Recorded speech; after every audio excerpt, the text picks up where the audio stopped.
July 12, 1944, 06:41 a.m. The sun rose sharp and bright over the Philippine Sea, throwing long streaks of gold across the clouds. A B-24 Liberator named Hollow Star lumbered through the sky, returning from a reconnaissance mission with a tired crew and a half-empty fuel tank. Inside, the Americans were relaxed enough to joke again, helmets off, gloves hanging from belts. They'd been hit by flak earlier, but the damage wasn't serious, or so they believed. They didn't know a slow fuel leak was spreading beneath the bomb racks. At 6:48 a.m., the pilot noticed the left engines losing pressure. Within seconds, power dipped hard. The B-24 lurched. Crewmen grabbed onto anything bolted down. The pilot fought the controls, stabilizing the bomber just above stall speed. They weren't going down yet, but the aircraft was wounded. Then came the moment that turned fear into dread. Out of the left window, a silver streak appeared, then another. Japanese Zero fighters, 5 of them. They approached in an arc, perfectly controlled, sunlight flashing off their wingtips. The bomber crew froze. Their guns were ready, but their speed was too low for maneuvering, and too many guns had jammed earlier from dust. The intercom crackled with breathing. Nobody wanted to say it, but everyone knew. A crippled B-24 against 5 Zeros wasn't a fight. It was an ending. The lead Zero broke formation and climbed slightly above the bomber's nose. This pilot flew differently, smooth, deliberate, almost elegant. His movements were too clean to be a rookie. This was an ace. He banked once, leveling himself with the cockpit. Watching, measuring. Inside the B-24, the pilot whispered, "Hold your fire, he's studying us."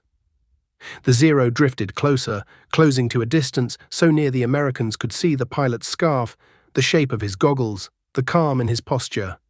He wasn't attacking, he was observing. And then, he saw the leaking fuel line trailing behind the bomber. The Japanese ace tilted his head, almost like he understood their situation. The Americans braced, thinking he'd call the squadron to finish them.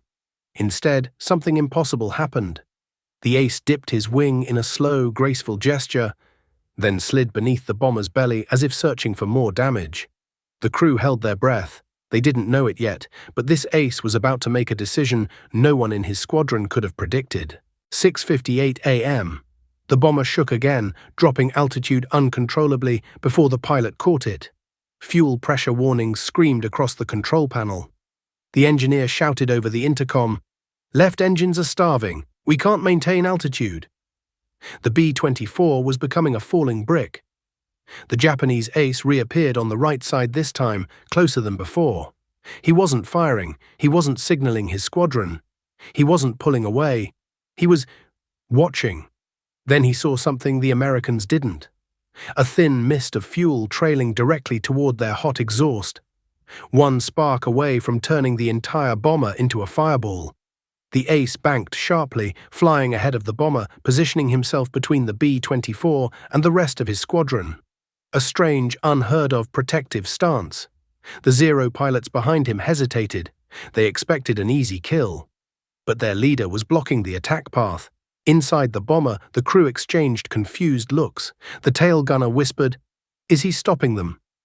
Nobody answered. The Japanese ace performed a short dive, then rose up under the bomber's left wing, kneeling the aircraft gently into a more stable glide path. The motion wasn't forceful. It was guiding an enemy plane. The B-24 pilot stared through the cracked windshield, stunned. The ace looked up at him, steady, calm, expression unreadable, and raised his hand in a slow, deliberate gesture. Not an attack signal, a warning. He was telling them, "Don't fire, don't panic, fly steady, I'll keep them away." Behind him, his squadron began to move again, forming a circle to strike. The ace broke rank, cutting across their formation with a move so aggressive it forced his wingmen to scatter. Inside the Zero squadron, radios exploded with confusion. But the Americans didn't know the full story yet. This pilot wasn't refusing to kill because he feared death. He wasn't refusing because he lacked loyalty. He wasn't refusing because he was inexperienced. He refused because of something that happened months earlier, something that left a scar deeper than any enemy bullet. And now, high above the Philippine Sea, he was about to repay a debt only he remembered. 07:22 a.m. The B-24 sank lower, engines coughing, wings wobbling like a wounded bird. The Japanese ace flew beside them, adjusting position constantly, blocking lines of fire, intercepting his own wingman, and guiding the bomber toward a patch of calmer air. This wasn't combat anymore. This was an escort, an enemy escorting Americans. 1-0 tried to break through. The ace snapped into a tight roll and placed himself between the bomber and the attacker. He didn't shoot, he simply made it clear. You will not fire on them. Twice more attackers approached. Twice he blocked. His discipline was absolute. Inside the bomber, the navigator whispered, "Why is he protecting us?" The pilot answered quietly, "Someone must have shown him mercy once." He was right. Months earlier, the ace had been shot down by American fighters. He survived by crashing near a burned-out village. An American medic patrol found him unconscious, and instead of finishing him, they treated his wounds and left him alive. He never forgot. Now, above the open sea, he honored that moment. The bomber dropped again. The surface of the ocean shimmered dangerously close. The American pilot spoke into the intercom. "This is it. Prepare for ditching." Then something incredible happened. The Japanese ace saluted, a slow, humble salute. He pulled his Zero upward in a wide arc, circling once over the bomber, then turning away into the bright morning light. He didn't return to his squadron. He flew off alone. The B-24 hit the water moments later. Rescue teams found the crew alive. Their report included a line no officer believed: "A Japanese ace protected us until the end."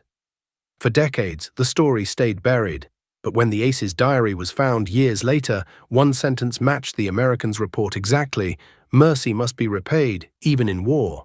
9:14 a.m., American rescue boats reached the downed bomber. The crew was pulled aboard, exhausted, shivering, but alive. And every single man repeated the same claim: "A Japanese pilot saved us." Military intelligence dismissed the story instantly. A Zero escorting a B-24. Impossible, illogical, unrealistic. But the evidence disagreed. The bomber's gun camera, damaged but intact, recorded fragments of the encounter. The Zero blocking attack paths, the ace flying escort position, the final salute before turning away.